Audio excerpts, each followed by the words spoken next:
ছেলেটা অনেক ভালো কাজ করতো কিন্তু কখনোই ওর ক্লায়েন্ট থাকতো না। কল দিয়ে এগুলোই বলতেছিল অ্যান্ড ভাই আমি কি করব এগুলো নিয়ে অনেক হতাশ। তো আমি ওকে কয়েকটা কোয়েশ্চেন করেছিলাম তখন।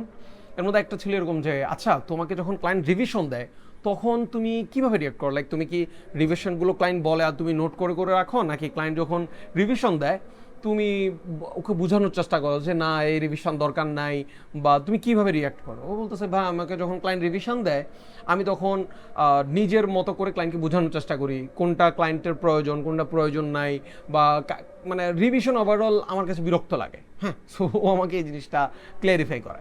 অ্যান্ড দেন আমি এরকম কয়েকটা কোশ্চেন করতে করতে আমার মাথায় এই জিনিসটা আসে, আচ্ছা এই ছেলেটার কমিউনিকেশনের প্রবলেম।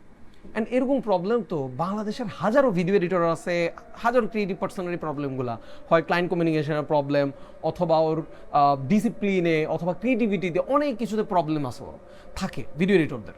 তো এই প্রবলেমগুলা ওরা কীভাবে ফেস করতেছে, অ্যান্ড দেন আমার টিমের সাথে এই প্রবলেমটা নিয়ে আলোচনা করি যে আমরা এটা কীভাবে সমাধান করতে পারি। অ্যান্ড আলহামদুলিল্লাহ আমরা কয়েকদিনের মধ্যে এটার একটা সমাধান পাই, আমরা একটা সিস্টেম বানাবো আমরা প্ল্যান করি।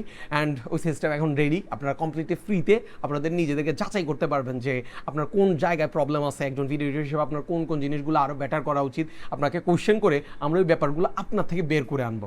ওকে, আমি কমেন্ট বক্সে আপনাদেরকে লিঙ্ক দিয়ে দিব, আপনারা মাস্ট এই এক্সামটা দেওয়ার মাধ্যমে নিজেদেরকে যাচাই করবেন অ্যান্ড যে জায়গাগুলো দুর্বলতা আছে ওগুলোতে নিজেদেরকে ডেভেলপ করবেন ইনশাল্লাহ। অ্যান্ড দেন ওই ছেলেটার কী হয়েছিল যাকে কোশ্চেন করতে যে আমি এই সিস্টেমটা বানাইছি বা আমার মাথায় আসছে এই সিস্টেম বানানোর কথা, ওই ছেলেটাকে আমি যখন ওর প্রবলেম ধরায় দিই ও আমার থেকে কিছু ইউটিউব ভিডিও নেয়, আমার নিজের কিছু ভিডিও দেই যে এই ভিডিওগুলো দেখো।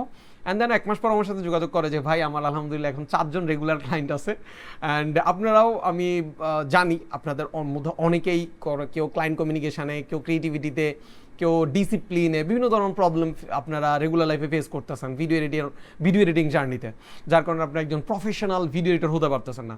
সো প্লিজ আপনারা এই এক্সামটা দেন, এক্সামটা দিয়ে নিজেদেরকে যাচাই করেন যে আপনার অ্যাকচুয়ালি কোন জায়গায় প্রবলেম আছে, আপনি কীভাবে নিজেকে আরও বেশি ডেভেলপ করতে পারবেন। ঠিক আছে, তাহলে কথা হচ্ছে পরবর্তী ভিডিওতে। তখন আপনারা এক্সাম দিয়ে আমাকে রেজাল্ট জানিয়ে ফেলেন কমেন্ট বক্সে, কেমন কী রেজাল্ট আসছে আপনাদের কার কি। ঠিক আছে, ওকে, আল্লাহ হাফেজ।